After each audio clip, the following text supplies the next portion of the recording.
As a film student at Concordia, the Faubourg Tower has always fascinated me. The fourth floor is designated for the film production program, where students congregate, discuss films, develop their projects, where they made messes and made friends. A cacophony in which I do not take part, mainly because I was not accepted in the film production. I made it into film studies instead. Its department resided on the third floor, but so few, if any, classes are taught there. The occasional seminar was hosted on the second floor, but that was it. Despite spending the majority of our academic journey within, or at the very least around the tower, it remained largely unexplored. I've never heard of anyone who's been to the 8th floor or the 9th, or any of the other remaining 6 for that matter. But it all made sense the second the elevator dinged, and I got out on the topmost 11th floor. Nothing but empty workspaces, hallways, stained carpeted floor, ugly wallpaper, and the buzzing of fluorescent lights that are always turned on for seemingly no one's convenience. There's no actual reason for any of my friends to be in here. So then, why was I? And as I took the emergency stairs to go from one floor to the other, the lower I got, the more uneasy I felt. Everything was telling me to leave. Nothing encouraged me to stay. Nothing about this place is warm. Nothing is welcoming. And I started to feel like perhaps I'd overstayed my welcome. Human beings exist in set, defined states. We're either in a state that was, or in a state that will be. Everything in between, getting us from one state to the other, is usually a source of anxiety. Limen, the Latin word for threshold, is a term used by anthropologists to describe the instability in between two states of being. When we're at a threshold, we're on both sides of the door, while simultaneously being on neither, floating in between. And when our states aren't clearly defined, we are at our most vulnerable. Take teenage years, for example, a period between childhood and adulthood where everything changes, our bodies, our minds, and desires and fears. Unemployment is another alignment between one job and another. An engagement between celibacy and marriage. All stressful, unstable, in between, liminal. From this anthropological definition of liminality stems the concept of liminal spaces, and the inherent uneasiness that emerges from being within them. If liminality refers to the fringes of intersecting states of being, one can induce an understanding of liminal spaces as transitional spaces. A hallway, for instance, is the literal spatial incarnation of a limen, a threshold with simply more depth. Hallways get you from room A to room B. By definition then, they are transitional and thus transitory spaces, where one is not meant to stay but simply pass through. Like hotels, parking lots, airports, movie theaters, etc., no one stays in a hallway for more than they should. Their liminality then cannot really affect us the same way anthropologists consider liminal stages to be stressful. In fact, these spaces are rather bland, neutral. They have no use for personality as they are usually reduced to their mere practical intent, which is transit and thus hosting people for ephemeral periods. No one stays in them long enough to alter them, or to be altered by them. All one does is just pass. They don't require you to act or present yourself a certain way, because quite frankly, I don't think they care. In fact, if these walls can talk, they would say nothing. A hallway only becomes stressful if you can't find the exit. Summer 06. Your family is on vacation at some beach resort. On an especially warm morning, you decide to go splash around in the hotel's water park with other vacationing kids. It's 2 p.m. now. Lunchtime. You rush to the elevator. You didn't want mommy to worry. Your bathing suit is still dripping wet. You walk down the hallways. There's your room number. But when you open the door, all you see is more hallways. Strange. Maybe you forgot the room number. You try another one. More hallways. Confused, you turn around only to find the elevator gone, and every other door in the long hallway has vanished. If you can't enter room B, and you can't go back to room A, all you're left with is liminality. Just like being stuck in an elevator, being stuck in liminal spaces generates anxiety. Having no exit in spaces meant to be exited, tension arises. By staying in liminal spaces, by imposing permanence on the things that are meant to be ephemeral, you are bound to run out of time. Because if you can't be here or there, if you're only in between, then you're nowhere. And there's no better way to impose permanence on the fleeting than photography. Seeing pictures of liminal spaces seems to induce the same level of unease that physically being stuck in these places may trigger. Because from a Metzian standpoint, by identifying with the camera, the lens becomes analogous to our eyes, an entry point into the diegesis of the image. And so the unease of staying in certain three-dimensional liminal spaces is able to translate onto a two-dimensional image frozen in time. A rising interest in liminal spaces coincided with a recent, almost universal instance of liminality, the pandemic, where the world stopped, statically hovering between life before the outbreak and the uncertainty that awaits humanity. At that point, images of liminal spaces began circulating on platforms like 4chan, Reddit, Twitter, and TikTok, where a niche of people appreciated their liminality, while also, rather masochistically, enjoying their uneasiness. This rise in popularity facilitated scientific research surrounding the effects of these images on the human brain and how some of their formal or stylistic motifs can be rather unsettling. The Freudian uncanny is itself an instance of liminality, where stimuli reside at the intersection of the real and the irrational. The unease of certain liminal spaces may then be attributed to specific elements in their structure that make them appear just a little bit off, slightly unnatural, elements that push them further down the pits of the uncanny valley. Psychological experiments conducted at Cardiff University in the United Kingdom have allowed researchers to identify 6 factors that may contribute to the uncanniness of a space. Most of the images of liminal spaces that can trigger unease are generally devoid of people. Spaces that lack social presence may be interpreted as inherently unfit for people or unsafe, especially in public spaces like malls and movie theaters, where the presence of people is expected. Spaces that are not meant to be seen empty are then rendered uncanny.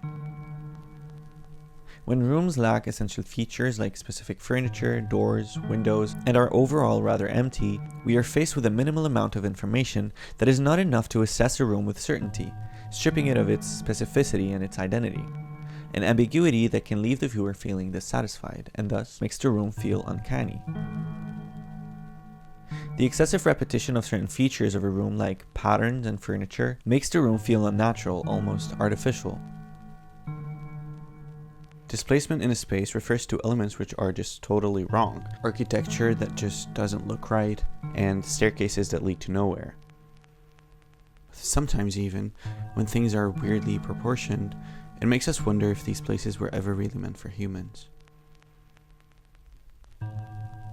Similar questions arise when we encounter furniture that is just sporadically placed in ways that aren't really convenient for any actual human activity. Look at these slides. They look very inconvenient. Maybe dangerous. They're just too close to the ceiling. What is this room and what is its purpose? How are we as humans meant to exist within its walls? Or are we not supposed to be here in the first place? Simply by residing at the fringes of rationality, the uncanny features of liminal spaces can enhance their unease to the viewer. The horror that is to be stuck in those liminal spaces is made tenfold by making the spaces themselves unsettling, almost incomprehensible. The fear that these pictures may bring is defined by Sarah Waller and Chris Myers as dissensoried horror, or the horror without a narrative. In their writings, they suggest that horror can indeed be created from much more than monstrous entities, or clear and well-defined threats. In liminal spaces, the horror emerges from the spaces themselves. There is no monster, only us and our thoughts. How these spaces are eerily unfit for human convenience. If they're not made for us, who were they made for? How did I get here? Why is nobody here? And if nobody's here, then why am I? What is the purpose of this place? What was that? Who goes there? The ambiguity of the liminal space gets our gears going, and our anxiety does what anxiety does best, make up scenarios, and most times, these scenarios aren't really pretty. The key factor that makes epistemological horror so terrifying is that we never know if the scenarios that we make up are true. The key is to never understand the nature of the situation we're in, to keep the questioning going and to never get any answers. In Myers and Waller's words, what is key is the suggestion that there is more to the story, but the narrative cannot be understood. And the horror stems from this very uncertainty, from the distrust of ourselves, of our own mind, and of its inventions. All was going well in the online liminal space community. Everything was perfect. Well, almost perfect. Until someone took the specific picture off a 4chan thread and captioned it with one of his mind scenarios. If you're not careful and you no clip out of reality in the wrong areas, you'll end up in the backrooms. where it's nothing but distinct old moist carpet, the madness of mono yellow, the endless background noise of fluorescent lights at maximum humbuzz, and approximately 600 million square miles of randomly segmented empty rooms to be trapped in. God save you if you hear something wandering around nearby, because it sure as hell has heard you. Now, this wasn't wrong. It wasn't a crime until someone took the idea and made it into a film. In January 2022, YouTuber Kane Pixels uploaded the first of many installments of a series titled The Backrooms. The short film is a found footage style documentation of a person who has been no-clipped or glitched out of reality, entering a space that looks exactly like this picture. Hallways stretching out for miles, no doors, no furniture, nobody. You turn a corner only to see more of the same. A sea of vomit yellow backrooms with no exit. The film puts into motion the most popular pictures of liminal spaces among the online community, where a lot of the uncanny features appear: repetition, lack, and most prominently, human absence. This film gives life to the uneasiness of liminal spaces and the horror of being stuck in these walls, apparently forever, with no way out. The use of found footage aesthetics grants a sense of reality or verisimilitude to this highly unlikely scenario. In the introduction of her book, Found Footage Horror Film, Heller Nicholas quotes film writer Scott Meslow. The found footage genre is built on the conceit that the movie was filmed not by a traditional omniscient director, but by a character that exists within the film's world, and whose footage was discovered sometime after the events of the film. As such, there is no use of asking, what if this happened? Because it already has. And someone, a very unfortunate someone, was there to film it. Plus, opting for a found footage form puts the protagonist behind the camera, which allows liminal spaces to preserve their social absence, leaving them completely empty of people, and thus visually more uncanny. What is even more terrifying is that the backrooms present the trace of someone being here without having anyone visible, like a rope or a ladder. When we see these elements, our minds are going 1,000 miles an hour, with all the questioning and the possible scenarios. No clipping and entering these backrooms can apparently happen to anyone. The protagonist was going about his day on a film set when he mysteriously glitched out of reality. The fact that no one is safe of these liminal spaces and that at any time you can be stuck forever in between worlds is enough nightmare fuel for anyone in their right mind. And so far, Kane Pixels, or Kane Parsons, is totally innocent. Until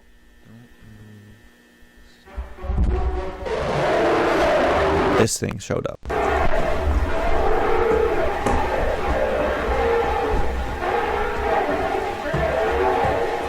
Asking who goes there finally gets an answer.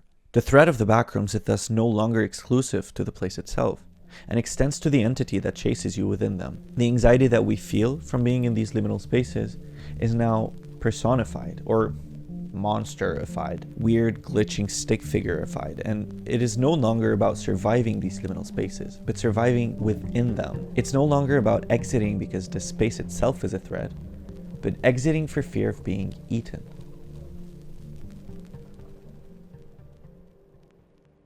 Pixel's short film prompted debates around whether the liminal spaces had to be inhabited by some sort of entity, which led to the splitting of the community between the epistemological horror of liminal space aesthetics and the backrooms and its monsters, which developed into an instance of creepypasta. The Backrooms became an online sensation, witnessing the development of a fan base where fans developed lore and other levels of the backroom with different kinds of monsters and different survival guides should you ever find yourself trapped in between worlds, no clipping out of reality.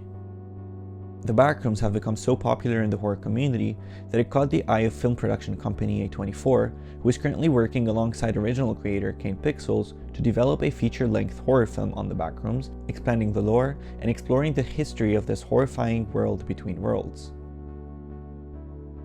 Whether or not liminal spaces are scarier when their threats are clear and defined is completely subjective.